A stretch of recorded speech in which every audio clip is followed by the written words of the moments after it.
त्योहार का वास्तव में अर्थ होता है खुशी। तो 365 दिन है और लगभग 366 तो त्योहार होंगे भारत में। लेकिन जो सही अर्थ में त्योहारों को मनाना चाहिए वो आज हम भूल गए हैं, क्योंकि हम समझते हैं जिस दिन वो त्योहार है उसी दिन खुशियाँ मनानी है, उसी दिन मौज मस्ती नाच गाना वही करना है। ऐसे तो नहीं कि सारे त्योहार इसी प्रकार के होते हैं। कोई त्योहार तो बहुत ही शुभ होते हैं, बड़े ही पवित्र होते हैं, अलग-अलग हैं। लेकिन लक्ष्य यही होता है कि हर त्योहार पर खुशी मनाई जाए। तो हम कहते हैं कि केवल एक दिन खुशी मनाई क्या बड़ी बात है। सदा ही हमारे जीवन में खुशी हो। केवल त्योहार के कारण ही खुशी हो ऐसी ज़रूरी नहीं है, पर खुशी में रह करके हर त्योहार मनाएं तो जीवन ही त्योहार बन जाएगा। हम यही चाहते हैं, हम यही समझते हैं। अच्छा दीदी, देखा जाता है कि हर तरह के फेस्टिवल में, चाहे जैसे आपने कहा कि पूरा ये जो इंडिया है, हमारा भारतवर्ष जो है, वो सारे फेस्टिवल से भरा हुआ है, ओकेजन्स ही होते हैं। तो मैंने नोट किया दीदी, हर तरह के ओकेजन्स में एक चीज़ बड़ी एक नॉर्मल तरीके से एक आम देखा जाता है कि हर इंसान एक दूसरे इंसान को एक खुशियों से स्वीट का ऑफर करता है, मिठाइयों को ऑफर करता है। वो जो इतना मिठाइयों का लेन देन होता है, ये सिर्फ मिठाइयाँ ही क्यों इतना इम्पोर्टेंटली दी जाती हैं? मतलब इसका क्या रीजन है ये कि क्या इसका कारण हो सकता है? मिठाई की लेन-देन का अर्थ होता है जीवन में मिठास, हमारी वाणी में मिठास। तो वाणी में मिठास नहीं है, जीवन में मिठास नहीं है, अर्थात वो प्रेम जो होना चाहिए एक दो के प्रति, संबंधों में, व्यवहार में, वो प्रेम नहीं है। हाँ, बाहर से एक दो को गले भी लगाते हैं, मुख मीठा भी कराते हैं, मुख में भी मिठाई डालते हैं, मुबारकबाद भी देते हैं, लेकिन जो सच्चा प्रेम चाहिए वो नहीं है। इसीलिए केवल बाहर से ही वो मिठाई देते हैं। होना चाहिए कि अंतर का प्रेम, और उसमें अगर बाहर की मिठाई न भी हो तो भी चलेगा। आजकल तो वैसे भी लोग मिठाई से, मीठी से डायबिटीज की प्रॉब्लम आजकल हर एक को है, ज्यादा मिठाई वो एक्सेप्ट नहीं कर सकते। आज ही मैं किसी को मिठाई दे रही थी, नहीं नहीं नहीं नहीं, नहीं खानी है, और दूध की मिठाई तो बिल्कुल ही नहीं, क्योंकि दूध नहीं पसंद है, दूध वेजिन बन गए तो दूध की कोई चीज़ नहीं लेना है। फिर हमने कहा अच्छा ड्राई फ्रूट लीजिए, तो वो स्वीकार कर लिया, वो लेंगे, लेकिन कोई मिठाई नहीं लेंगे, कोई तली हुई चीज़ नहीं लेंगे, मीठी चीज़ नहीं लेंगे, क्योंकि सदा डर बना रहता है। तो वास्तव में ज़रूरी नहीं कि मिठाई ही हो, परंतु ये मिठास जीवन में आए, इसलिए ये मिठाई का वास्तव में एक चलन चल पड़ा है। तो इसीलिए है जीवन के मिठास की बात, व्यवहार में मिठास की बात, वाणी में मिठास की बात। तो हमारे यहाँ तो एक हम लोगों का एक स्लोगन है, कम बोलो, धीरे बोलो, मीठा बोलो, मधुर बोलो। जीवन में मिठास आ जाए तो फिर ये जीवन सुखमय बन जाए, और वो हो जाए तो भले मिठाई न भी खिलाओ, परंतु मीठे शब्द बोलो, यही बड़ी बात है। पर दीदी, आजकल के माहौल में मुझे लगता है कि यही एक कमी है जो हमेशा हमें नजर आती है। इंसान आपस में किसी भी दिल से या रूहानी तरीके से मिल ही नहीं पाता। उसके पीछे कहीं ना कहीं उसका एक सेल्फिश रीजन होता है, कहीं ना कहीं उसकी एक जरूरत होती है, जिसकी वजह से वो अपना बिहेवियर बड़ा ही आर्टिफिशियली मेंटेन करता है। वो दिल से नहीं मिल पाते। तो वो क्या चीज़ है जो वो आपस का जो एक रूहानियत रिलेशन जो है, जो दिल से जो होना चाहिए, वो आजकल नजर नहीं आता। हर चीज में एक फेक होता है, हर चीज बनावटी होती है, कुछ भी नेचुरल नहीं है। वो सब लगता है कि सब अपने मतलबी कारण की वजह से ये रिलेशन को डेवलप कर रहे हैं। इनफैक्ट जो आपके ओकेजन्स हैं, उसमें भी आप देखें, वो भी एक बिजनेस का एक तरीका बन के रह गया है कि उसको इस बार देना है तो मुझे ये काम मिलेगा उससे, उसको मिठाई देकर आनी है, उसको एक गिफ्ट देना है तो मुझे ये काम मिलेगा, मेरा ये टेंडर पास होगा या मुझे ये बिजनेस मिलेगा। तो हर चीज एक बिजनेस बनकर रह गई है, चाहे वो ओकेजन हो या एक रिलेशन हो या फ्रेंडशिप हो। ये इस माहौल को किस तरह से ठीक किया जाए, ये मुझे तो नहीं लगता इतना आसान होगा। लेकिन फिर भी अगर आपको लगता है कि चांसेस हैं तो थोड़ा बताएं उस बारे में, ताकि इंसानियत को फिर से जिंदा किया जा सके। पहले तो हम ये देखें कि इसकी जड़ क्या है। इसकी तो जड़ है मनुष्य का स्वयं का ज्ञान, कि मैं एक आत्मा हूँ और मेरा जो मूल स्वभाव है वो है ही प्रेम। शांति, सुख, खुशी, ये हम भूल गए हैं। और हम समझते हैं कि ये सुख, शांति, प्रेम ये सब बाहर की चीज है, पर मेरा ये स्वभाव है, ये भूल गए। और जिस समय हमें ये समझ आ जाती है कि वास्तव में हम जो जीवन में चाहते हैं, प्रेम चाहते हैं, लेकिन दूसरों को नहीं दे पाते हैं। क्यों नहीं दे पाते हैं? क्योंकि मैं प्रेम स्वरूप आत्मा हूँ, ये भूल गए। तो हम समझते हैं कि प्रेम वो मुझे दे तो मैं दूं, या कई बार प्रेम मांगते भी है, भाई मेरे साथ प्यार से बात करो ना, ऐसे क्यों बात कर रहे हो? और खुद भले गुस्से से बात करेंगे, लेकिन दूसरे से प्रेम की अपेक्षा करेंगे। तो इसका मतलब यही है कि हर एक आत्मा प्रेम स्वरूप है, लेकिन खुद को भूल कर दे अभिमान में आ गई है। ईगो, अभिमान, ये मैं कॉन्शियसनेस जो आ गया है ना, अभिमान के कारण वो प्रेम खत्म हो गया है। और वो प्रेम खत्म होने के कारण हम मांगते हैं, और अगर नहीं मिलता है तो दुखी भी हो जाते हैं। फिर सोचते कैसे मिले, तो हम दूसरे को लालच दें, हम दूसरे को कुछ गिफ्ट दें, कुछ मीठा दें, तो बाहर का जो प्रभाव है वो बहुत ज्यादा है, अंदर का खत्म हो गया है। अंदर जैसे खोखलापन आ गया है, खालीपन आ गया है। और वो बाहर के वातावरण के कारण जो खुशियां भी मनाते हैं वो भी केवल टेम्पररी है, अंदर की नहीं है। वो सच्चा प्यार आत्मा का आत्मा के बीच नहीं है, वो स्वार्थ आ गया। और अगर हम ये बुद्धि में सोचे कि हमको इस संसार से क्या ले जाना है, किसी व्यक्ति से क्या ले जाना है, और क्या पता हम जिससे मिल रहे हैं फिर कभी मिल सकेंगे भी या नहीं, तो क्यों नहीं ये जो मौके हैं वो प्रेम के मौके हो। और अगर मैं उनसे प्रेम से मिलूंगी तो वो भी प्रेम से मिलेगा। पर अगर बीच में स्वार्थ आ गया तो ये तो जैसे एक जहर मिल गया। स्वार्थ तो जहर के समान है, प्रेम तो एक मिठास के समान है। बिल्कुल सही बात कही कि आजकल लोग जो है वो हर चीज बड़ी ही मटेरियल लेवल पर देख रहे हैं। कहीं ना कहीं वो सच को भूल बैठे हैं जो जो कहीं ना कहीं उनके अंदर है। तो इस सच को जानने के लिए, इस तथ्य को जानने के लिए वो अपने आप को उन डिजायर से कैसे अलग करें जो जो उन्हें दी गई हैं, जो एटमॉस्फेयर, जो एनवायरनमेंट ने जो उनको दिया है कि अगर आपके पास ये सब चीजें होंगी तो ही आपको रिस्पेक्ट मिलेगी, आपको लव मिलेगा। तो मुझे लगता है कहीं ना कहीं वो उस रिस्पेक्ट और लव की डिमांड कर रहे हैं जो कि उनको नेचुरल मिलना चाहिए। तो वो डिमांड में इतना खो गए हैं कि वो उनको पता ही नहीं कि ये सारी वर्च्यूज उनके खुद के अंदर हैं। तो वो डिमांड से कैसे अपने आप को इस बात को महसूस करें कि ये सब चीजें तुम्हारे अंदर हैं जो दूसरों को देनी है और दूसरों से लेनी है, तो ये डिमांड कैसे खत्म हो? हाँ, उसके लिए फिर से स्पिरिचुअल टच चाहिए। ये भूल गए हैं ना कि अगर मुझे कुछ लेना है तो पहले मुझे देना होगा। कर्मा फिलॉसफी यही सिखाता है, आपको वही मिलेगा जो आप दूसरों को देंगे। इसलिए आप जो दूसरों से अपेक्षा करते हो वो पहले आपको देना है। अगर हम दूसरे से रिस्पेक्ट चाहते हैं तो रिस्पेक्ट पहले हमको देना होगा। हम रिस्पेक्ट डिमांड नहीं कर सकते। हम रिस्पेक्ट देते नहीं और डिमांड करें कि वो हमें रिस्पेक्ट दे, तो वो रिस्पेक्ट नहीं मिलेगी। तो अगर मुझे रिस्पेक्ट चाहिए तो पहले मुझे देनी होगी। People say also that you have to earn your respect rather demanding it. तो कैसे हम अर्न करेंगे? जब हम दूसरों को देंगे। देने बिना मिलना नहीं है। बस यही अगर इंसान समझ जाए कि कुछ मांगना नहीं है, पर जो मेरे पास है वो देना है। प्यार देना है, खुशी देनी है, शांति देनी है। और इन गुणों की ये विशेषता है कि जितना हम दूसरों को देते हैं ना, उतना हमारा बढ़ता है। ये मांगने से नहीं मिलता है।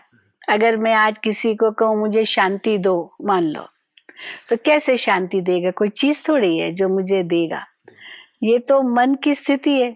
अच्छा, मैं कहूंगी मुझे प्यार दो, तो कैसे देगा? चलो एक किस कर देगा, गले लगेगा, और अंदर में अगर उसमें नफरत है तो वो प्यार तो नहीं रहेगा ना। तो पता चल जाएगा ये तो बाहर का है, बाह्य रूप है।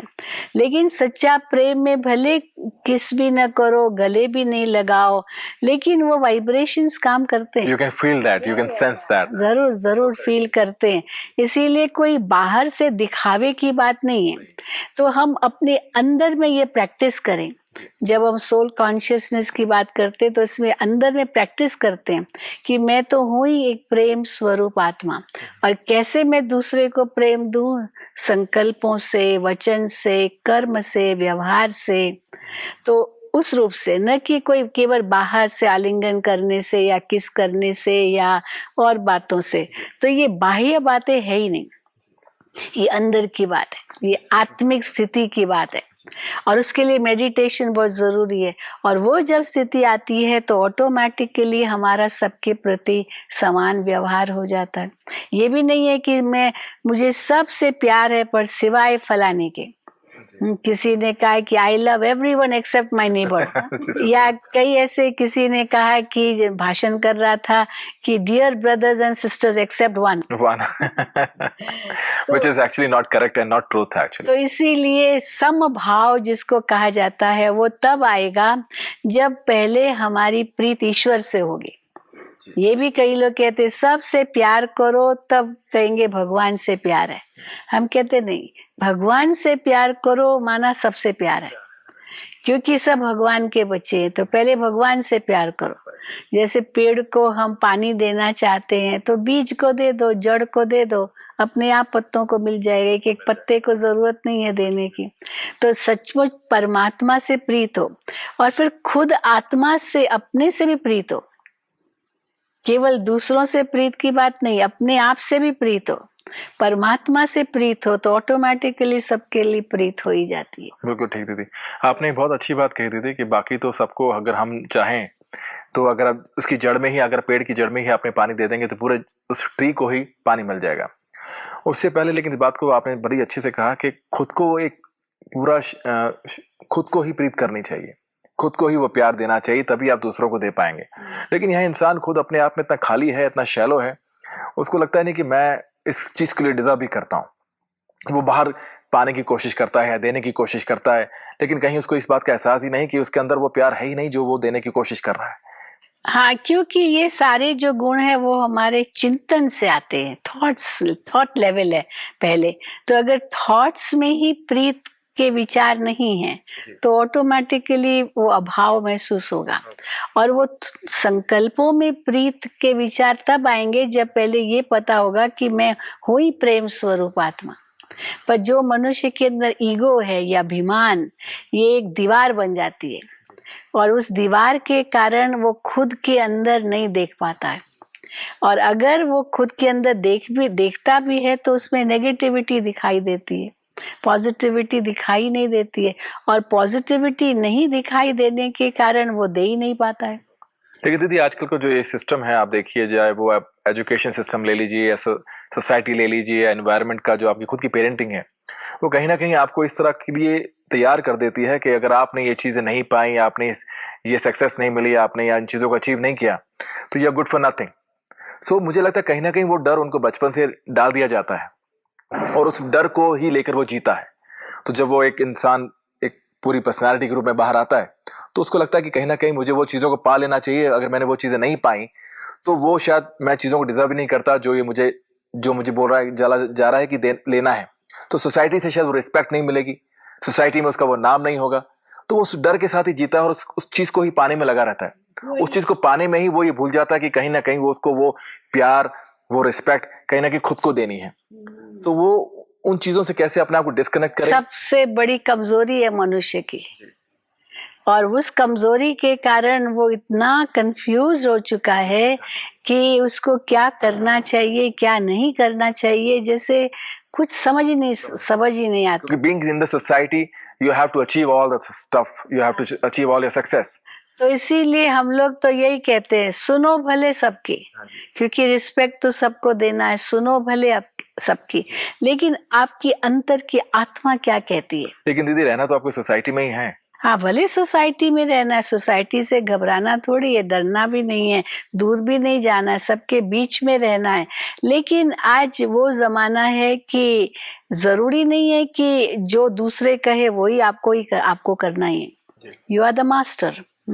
हमारे पास फ्रीडम उस प्रकार का है कि हम जो चाहे कर सकते हैं। तो हम अपनी आत्मा की आवाज सुने, दूसरों के कहने पर चलेंगे तो कहीं के नहीं रहेंगे। क्योंकि कोई तो ये भी कहेगा अरे क्या रखा है इसमें, कोई कहेगा नहीं नहीं नहीं इसमें बहुत कुछ रखा है। अभी क्या रखा है और क्या नहीं रखा है कौन निर्णय करेगा? तो निर्णय तो हमें ही करना है। हमें अपने जीवन को कैसे ढालना है वो तो हमें ही निर्णय करना है। 10 लोग 10 बातें कहेंगे और 10 की बातों को सुनेंगे तो कहीं के नहीं रहेंगे। तो जीवन का एक टारगेट जरूर बनाएं, वो लक्ष्य जरूर रखें, क्योंकि वो भी अंतर से ही आएगा। आपका जो संस्कार क्या कहता है, आपका असली स्वभाव क्या कहता है, क्योंकि हर एक का अपना अपना है। We don't have to copy anybody. We don't have to imitate anybody. We don't have to do what others are doing. क्योंकि I am unique, I am special, I am different. तो मैं डिफरेंट हूँ, अलग हूँ, special हूँ, unique हूँ, ये अगर मैं समझ जाऊं तो मैं कुछ और करूं, कुछ नए ढंग से करूं। ये कर रहे इसलिए मैं कर रहा हूँ वो नहीं। जी, आपने बिल्कुल ठीक कहा कि इस चीज़ का एहसास आपको और हो सकता है कि जब आप उस सुप्रीम सोल से जुड़ें, सुप्रीम फादर परमात्मा से जुड़ें, तो कहीं न कहीं मुझे लगता है वो सब चीज़ें आपके साथ होने लगती हैं जिसको आप उम्मीद में रहते हैं कि हो हमारे साथ। क्योंकि कहीं न कहीं आपने जैसे कहा कि मेडिटेशन की बहुत ज़रूरत है आजकल लोगों में। तो ये मेडिटेशन जिसकी आप बात करते हैं, राजयोग का मेडिटेशन, ये किस तरह से हम इसको अपनी लाइफ में इम्प्लीमेंट कर सकते हैं? किस तरह से हम इसमें और जा सकते हैं और किस तरह से परमात्मा से जुड़ सकते हैं? दिवाली के शुभ अवसर पर मैं ये चाहता हूँ दीदी कि इस खूबसूरत राज को सब पहचानें और लोग उस परमात्मा से जुड़ें, ताकि सारी जिंदगी में उनकी रोशनी और खुशहाली बनी रहे। हाँ, क्योंकि दिवाली पर मुख्य लक्ष्य यही रखते हैं कि दिए जलाने हैं, रोशनी करनी है, चारों ओर प्रकाश फैलाना है, क्योंकि लक्ष्मी का आह्वान करना है। लक्ष्मी तो तब आएगी जब चारों ओर रोशनी होगी। जहाँ अंधकार होगा वहां तो लक्ष्मी आएगी नहीं, इसलिए रोशनी करनी है। परंतु रोशनी केवल इन दीपकों से या ये लाइटों से नहीं आनी है, वही सच्ची रोशनी नहीं है। सच्ची रोशनी तो अंतर की है। अपने अंदर में अंधेरा है और बाहर चाहे कितनी भी रोशनी कर लो तो उससे तो नहीं होगा। उससे अंदर का अंधेरा खत्म नहीं होगा। एक मिसाल देते हैं कि एक व्यक्ति अपने घर में एंटर कर रहा था तो उसकी चाबी गिर गई। अब वहाँ कहाँ गिरी, अंधेरा था, दिखाई नहीं दे रहा था उससे, तो कहाँ ढूंढे? तो चारों ओर उसने नजर घुमाई तो स्ट्रीट लाइट जल रही थी, तो सोचा वहीं ढूंढ लो क्योंकि वहीं लाइट है। तो वहां जाकर ढूंढने लगा चाबी। तो लोगों ने पूछा तुम क्या ढूंढ रहे हो? तो कहा मैं तो चाबियां ढूंढ रहा हूँ, घर कैसे जाऊं, दरवाजा कैसे खोलूं? तो बहुत ढूंढा, चाबी तो मिली नहीं। तो कहा आखिर तुमने गिराई कहाँ? तो कहा वो तो घर के पास गिराई। अब गिराई घर के पास और ढूंढ रहे हो सड़क पर, तो कैसे मिलेगी? बिल्कुल ठीक कहा दीदी आपने। दीदी आपके इस कहने से काफी चीजें क्लियर होती हैं और लोगों को मुझे लगता है एक एहसास होगा जो आपने चीजें इतनी गहराई से बताई। मेरा ये मानना है कि जैसे दिवाली मनाई जाती है रावण के मरने के उपलक्ष्य में, तो मुझे लगता है इस पूरे जो स्क्रिप्चर को हम पढ़ते हैं, रामायण को पढ़ते हैं, वो कहीं ना कहीं हमें हर पल हर मिनट में कुछ सिखा देता है। दिवाली के इस अवसर पर अगर हम ये जानने की कोशिश करें कि वो एक्चुअली हमें सिखा क्या रहा है, किस जगह पे हमें और खुशियां मनानी चाहिए, तो मुझे लगता है कहीं ना कहीं उस रावण ने हमें अपने आप से जुदा कर दिया है। वो रावण हमारे ही कहीं ना कहीं अंदर है और सीता भी हमारे ही कहीं ना कहीं अंदर है, लक्ष्मण भी हमारे कहीं ना कहीं अंदर है। जो एक राम है जिसकी आप बात कर रहे हैं, आत्मा, तो वो परेशान है क्योंकि रावण ने सीता को छीन लिया है। हमारे दिल को, हमारी शांति को रावण ने, जिसे आप दिमाग कहें, आजकल का जो जमाना कहें, जो डिजायर्स कहें, उसने हमारी सीता को कहीं ना कहीं छीन लिया है। क्योंकि उसमें कहीं ना कहीं मुझे लगता है कसूर सीता का भी रहा, जो उसने लक्ष्मण रेखा क्रॉस करी और माया के पीछे भागी। तो मुझे आपने सही कहा कि ये कहीं ना कहीं सीता को रावण से वापस लाने का समय है। तो उसमें आपने जैसे कहा कि मेडिटेशन से हमें बाकी काफी चीजें तब पता लग सकती हैं कि राजयोग मेडिटेशन क्या है, उसके वर्चूज क्या हैं, उसकी स्पेशलिटीज क्या है, उसकी इंपॉर्टेंस क्या है। तो कहीं ना कहीं वो हमें एक हनुमान का रूप देगी। वो हनुमान हमें लाना है अपनी जिंदगी में, ताकि सीता जो रावण के द्वारा उसको लिया जा चुका है उससे वापस लेकर आए और राम को वापस करें, ताकि जो हमारी आत्मा है राम, वो कहीं ना कहीं खुशी और शांति को महसूस करे। तो आत्मा रूपी राम कहो या हम कहेंगे परमात्मा रूपी राम, ये भी तो हो सकता है। परमात्मा राम है और आत्मा सीता है। हम इस रूप में भी मानते ऐसे भी मान सकते हैं। इस रूप में मानते हैं कि आत्मा सीता है और अभी वो रावण की कैद में है। वो दिखाते कि अशोक वाटिका दिखाते, पर वास्तव में ये दुनिया सारी शोक वाटिका शोक वाटिका में बदल चुकी है, जिसे हाँ, माया का बदल रूप दे चुकी सकते हैं। है। तो ये रावण का सारा संसार ही रावण का राज्य है। वो तो दिखाते लंका में रावण का राज्य था, एक छोटा सा टापू दिखाएंगे, लेकिन रावण का राज्य तो पूरी दुनिया में है। और कहें कि पूरी दुनिया ही एक टापू की तरह है, आइलैंड की तरह है। वैसे भी कहेंगे भाई धरती, हाँ, तो धरती में जो वही 1/3 अर्थ है, बाकी 2/3 तो सारा पानी है, तो घिरा हुआ है चारों तरफ पानी से। तो ये धरती ही टापू है, और इस पर विकारों का राज्य है, काम, क्रोध, लोभ, मोह, अहंकार। तो आत्मा रूपी सीता उसमें फंसी हुई है। तो मुझे लगता है कि आपने सही कहा कि वो जो लक्ष्मण है, जिसको हम आप कह सकते हैं इंट्यूशन, जो अभी हम बात कर रहे हैं, कि उस विजडम को कहीं ना कहीं हमें डेवलप करना होगा। उस विजडम को लक्ष्मण का नाम दे सकते हैं, जो हमें, लक्ष्मण का मतलब है लक्ष्य। लक्ष्य से लक्ष्मण आया, और वास्तव में लक्ष्य से ही लक्ष्मी भी आई। I never had this expression. This is new for me actually. Yeah, this is beautiful. लक्ष्य से लक्ष्मण, और लक्ष्य मन, माना मन का लक्ष्य, ये भी इसका अर्थ हो सकता है। तो मन को हमें क्या लक्ष्य देना है, हमें क्या सोचना है, मन में कौन से विचार लाने हैं। अगर दे अभिमान के वश विचार है, तो मानो हमने वो लक्ष्मण रेखा क्रॉस कर ली और माया के अंतर्गत माया के वशीभूत हो गए, रावण के वशीभूत हो गए। और मन के ऊपर बुद्धि है। बुद्धि अंतरात्मा की आवाज है, वो आवाज सदा हमें सावधान करती रहती है। Always gives a warning. Yes, When you're doing a yes. wrong thing, correct yourself. Yeah. लेकिन वहाँ पे इंटेलेक्ट काम करना चाहिए, जो कि आज के लोगों ने उसकी किताब बंद कर रखी है। हाँ, उसको दबा दिया है ना, क्योंकि दे अभिमान में आ गए हैं। तो जो रावण का जो असली रूप है उसको नहीं देख रहे हैं, जो नकली रूप साधु का रूप है उसी को ही देख रहे हैं। तो इसीलिए फिर राम परमात्मा को आना पड़ता है। रावण पर विजय पाने के लिए तब सीता को छुड़ा सकता है, आत्मा को इस रावण के जेल से छुड़ा सकता है। तो वास्तव में परमात्मा राम आत्मा रूपी सीता को रावण के जेल से छुड़ाते हैं और सीता को वापस अपने घर ले आते हैं। तो जो दिवाली है, राम ने रावण पर विजय पाई और वापस अयोध्या आए सीता को लेकर, और उस समय जो अयोध्या में खुशियां मनाई गई, उसी के ही संदर्भ में दिवाली मनाई जाती है। एक दिवाली का ये रूप है। तो वास्तव में देखा जाए, दिवाली माना जबकि हम रावण पर विजय प्राप्त करते हैं परमात्मा की मदद से, और वापस अपने ओरिजिनल फॉर्म में आ जाते हैं और खुशियां मनाई जाती है, तो उसी की यादगार ये दिवाली है। और दूसरी ओर लक्ष्मी का पूजन होता है। तो लक्ष्मी तो धन की देवी है। लक्ष्मी माना समृद्धि, लक्ष्मी माना हाँ सुख शांति संपन्न जीवन। तो वो तो सतयुग की निशानी है। सतयुग में हर मानव देव रूप में था, जहाँ साक्षात लक्ष्मी नारायण का राज्य था। तो दीपावली उसका भी प्रतीक है, जबकि घर घर में आत्मा का प्रकाश जल रहा है, घर घर में सुख शांति है। तो जब हम रावण पर विजय प्राप्त करते हैं और राम परमात्मा आत्मा रूपी सीता को वापस घर ले जाता है, उसकी भी अपनी खुशी है। और फिर जब सतयुग में आत्मा जाती है, उसकी अपनी खुशी है।